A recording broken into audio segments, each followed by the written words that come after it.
Okay, in 6.5, we are talking about proving that a given quadrilateral is a rectangle, rhombus, or a square. So we're going to use the properties that we learned about in 6.4 and apply them in 6.5, because I'm going to give you a quadrilateral that might look like a rhombus, but you have to prove that it is a rhombus. And the first thing I always want to ask you to ask yourself is it, first of all, a parallelogram? So in order to prove that something is a parallelogram, remember there are 6 properties that we talked about. First one is that if both opposite sides are parallel, then it's going to be a parallelogram. If one side is parallel and congruent, that will make a parallelogram. If two opposite sides are congruent, that makes a parallelogram. So that's 3. The fourth one is if both opposite angles are congruent, it will be a parallelogram. If one angle is supplementary to both of its consecutive angles, then it will be a parallelogram. And if the diagonals bisect, that will make a parallelogram. Now remember, these are the 6 things that are obvious.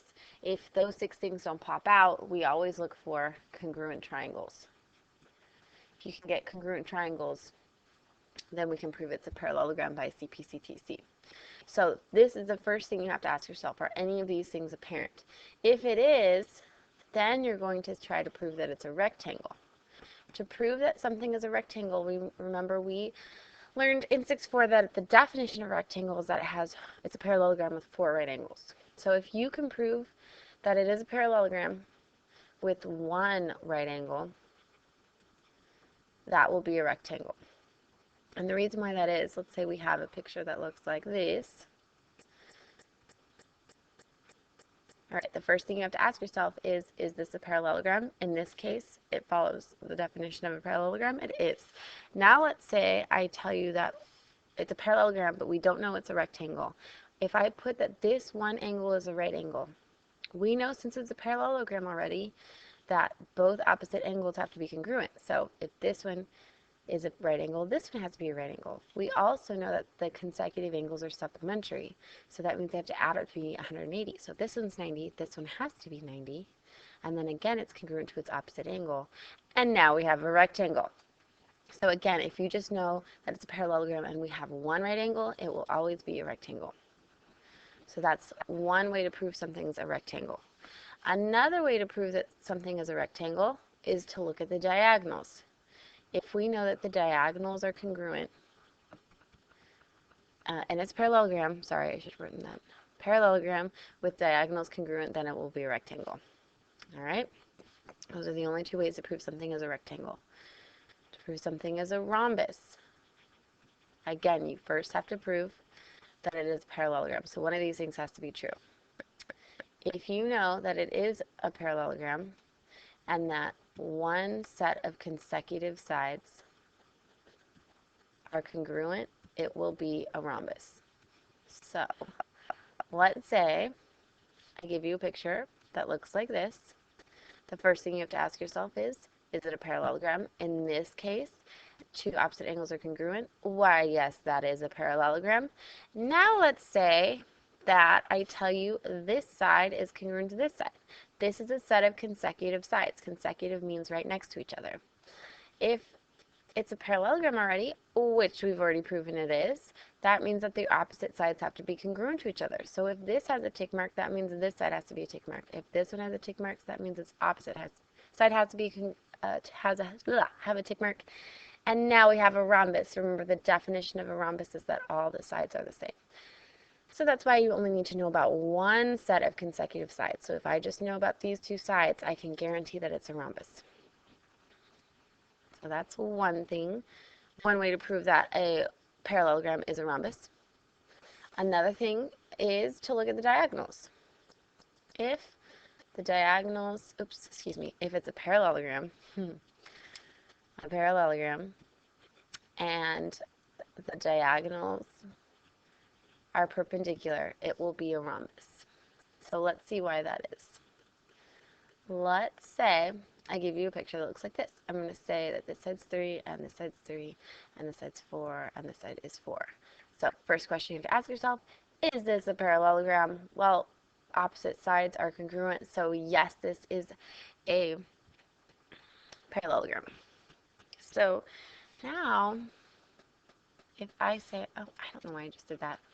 All right, ignore the 3 and the 4. Sorry, it's early. Okay, same kind of thing. Let's say they tell you that this one and this one, this one and this one. Okay, here we go. This is what I wanted to say. Is this a parallelogram? Yes, it is, because the diagonals bisect each other. This one meets in the midpoint and this one meets in the midpoint. Now let's say I give them, I tell you that this is a right angle. Is it going to be a rhombus? Excuse me, that's what we're trying to prove. Let's say this side is 4 and this side is 3. Well, this is a right triangle. So what do we use in chapter 1 to find the missing side length of a triangle, of a right triangle? We use Pythagorean's theorem. So if you did a squared plus b squared equals c squared, that's going to come out to find the side length of the rhombus. And some of you guys know this already, have noticed that this is always going to be a 3, 4, 5 triangle. So that means this side of the parallelogram is a 5. Well, we know it's a parallelogram, so if this side is 3, this side is also 3, and this side is also 4. So if you notice, we have 4 congruent triangles, meaning that this side of the 3, 4, 5 triangle, another 3, 4, 5 triangle, and the last 3, 4, 5 triangle, all the sides are congruent, so it is a rhombus. All right, so if the diagonals are perpendicular, we know it's a rhombus. All right, and then the last one, there's 3 for a rhombus. The last one, we're still going to look at the diagonals. Let's see. So let me redraw that rhombus I just erased. Okay, so we just said that the diagonals are perpendicular. All right, now, if I tell you that this whole angle is 80 degrees, and this whole angle is 100 degrees. Let's think about what the diagonals are going to do. How did I explain this last time? Oh yeah. In a parallelogram, we know that the 2 opposite angles are going to be congruent and that the supplementary angles are supplementary. So we said all these triangles were congruent, right? This was a 3, 4, 5, this was a 3, 4, 5, this was a 3, 4, 5, this was a 3, 4, 5. So by CPCTC, don't the corresponding angles have to be congruent to each other? Yes, they do. So these 2 angles, notice in this 3, 4, 5 triangle, this angle and this angle are exactly the same. So that means this 80 is going to be cut up, and this is going to be a 40 degrees, and this is going to be a 40 degrees. Same thing over here. And these 2 triangles, they're congruent to each other, and this angle and this angle are in the same spot. If you just took this triangle and flipped it over, it would be this same angle. So this 100 is going to be split into 50 degrees and 50 degrees. To look and see if you're doing it right, is 40 plus 50 plus 90, does that make 180 degrees? Yeah, it does. And you know, in triangles, the angles all have to be 180 degrees. So what are you noticing is happening with the diagonals and the angles? Well, something that maybe you have noticed already is that the diagonals, if it's a parallelogram, and the diagonals bisect the angles, it is going to be a rhombus. All right, and you only need to know about one set of angles. So if I'd given you this information, let me highlight it. If I'd given you just this 40 degrees and this 40 degrees, we could conclude that this is a rhombus. Then the last one we're going to talk about, sorry, I know I've been going on about these special parallelograms. The last one is the square. Remember, the square is the most special of them all. And you have to first prove that it's a parallelogram. I don't know why I just wrote special. Squared, excuse me. The square is the most special of them all. You have to first prove something from the parallelogram, then prove something from a rectangle, then prove something from a rhombus, and that will give you the square. So, some examples you're going to see on your homework. They're going to ask you, they're going to give you some information about this thing that looks like a parallelogram, and you're going to have to say, is this a valid conclusion? So, just given that ABC is a right angle, that's it. Just that this is a right angle, can we prove that it is a rectangle? What is the first thing you have to ask yourself? Is it a parallelogram? In this case, they don't tell you any of those 6 things that we talked about. If it's not a parallelogram, it cannot be a rectangle. All right. And let's do this one. Okay, in this one, it tells you EB is congruent to BG. It tells you FB is congruent to BH. And it tells you EG is congruent to FH. So if EG and FH are congruent to each other, doesn't that mean that they all just have a 1 tick mark?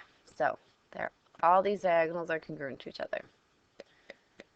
All right, so just given this stuff, I haven't even looked at this yet. Is this a parallelogram? Yes, because the diagonals bisect each other. Okay, in order to prove it's a square, we then have to ask ourselves, is it a rectangle? Yes, because the diagonals are congruent. And then the last thing, it needs to also be a rhombus. Do we have enough information yet to prove anything about the rhombus? Not yet. So let's look at this last piece of information. Because, sorry, for a rhombus, we only know for the diagonals that we know that the diagonals are perpendicular, and we know that the diagonals bisect angles. So that's the 2 things we want to look for. So they tell you triangle EBF. So this triangle is congruent to EBH. So that means that their corresponding parts are going to be congruent to each other. So that angle is congruent to that angle. Well, isn't EBF also going to be congruent to HBG because of vertical angles, and SAS? And aren't these ones also going to be congruent to each other by vertical angles as well, and SAS? So all these are congruent to each other. If all these angles are congruent to each other, they have to be 90 degrees because this is a linear pair. And this is a linear pair. And this is a linear pair. And this is a linear pair. We've got lots of linear pairs. And you know, linear pairs add up to be 180 degrees. And if you divide it by 2, because the angles are the same, that means they're 90 degrees. The diagonals are perpendicular to each other. So yes, it is a rhombus. And since all these things are true, it is a square. Hooray. Okie dokie. The last thing, I'm going to pause this, and in the next video I will show you how to prove whether something is a special parallelogram in the coordinate plane.